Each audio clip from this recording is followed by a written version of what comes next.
มันมีเอาไปเลยกล้องมันเลยไหมหายแล้วได้ยินหน่อยนะหอม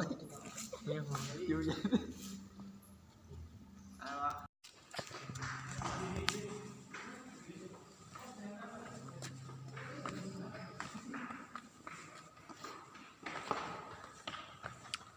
อันนี้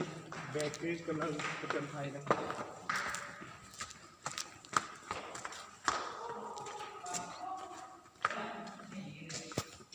โอ้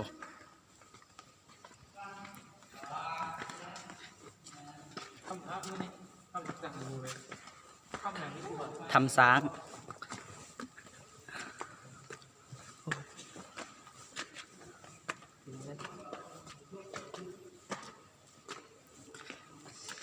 บอกว่ามือกองธรรมดาได้พระมือกองนี่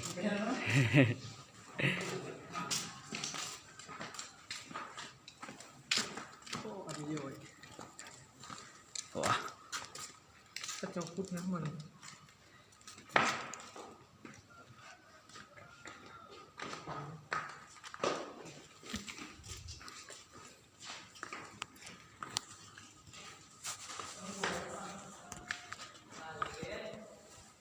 เด้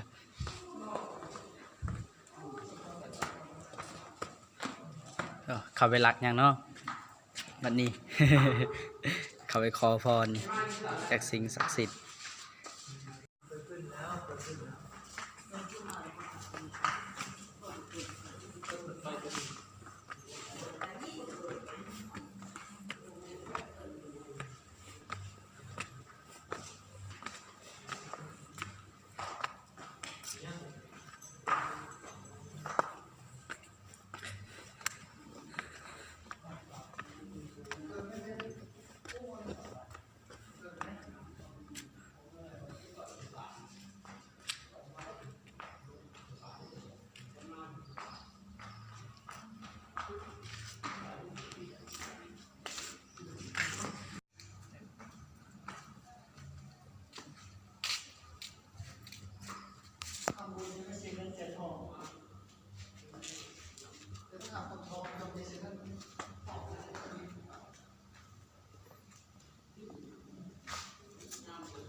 ตาท้ายดู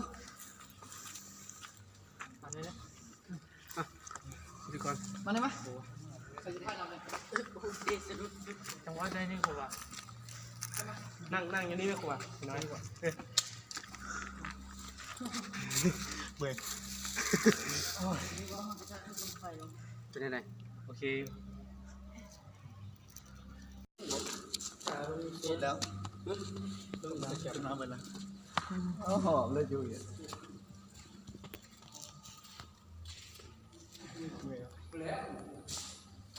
คนหล่อเว้ยมันมีเอาไปเลยกล้องมันเลยไหมหายแล้วได้ยินหน่อยนะหอมเนี่ยหอมอยู่เย็นอะไรวะ